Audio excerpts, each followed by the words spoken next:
अत्याचारी।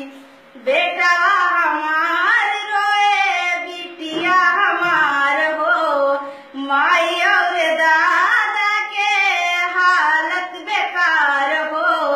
कैसन जुलुमा कैला भारी ये मोदी तू ता कैला अत्याचारी। रोवे गरीब दुखियारी ये मोदी तू ता कैला अत्याचारी। नोट लेके घूमी गाली मिले ना अनाज हो, भूखे पेट सुतल बाटे पूरा परिवार हो। कंचन पे विपत पड़ल भारी ये मोदी तू ता कैला अत्याचारी।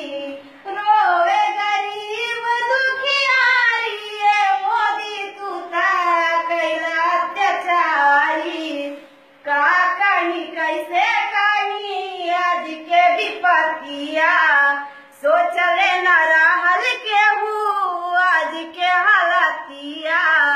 बैंक के चक्कर कटली भारी ये मोदी तू ता कैला अत्याचारी।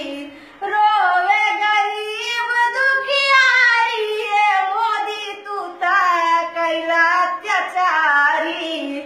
बेटी के बियाह रहल कट गइल बियाहवा, डोली कहार नहीं आइल दुआरवा। पियावा कमा के थकी हारी ये मोदी तू ता कैला अत्याचारी।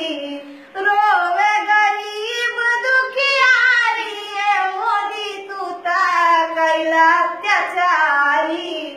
सास हमार पारी गइलिन बीमार हो, सासुर के हालत आज हो गइल खराब हो।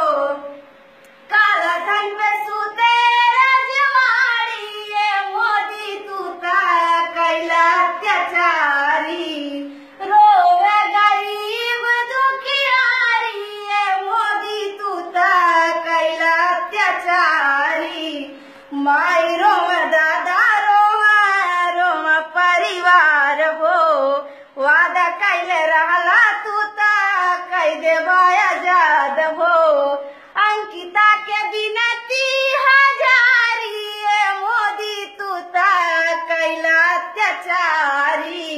रोवे गरीब दुखियारी ये मोदी तू ता कैला अत्याचारी।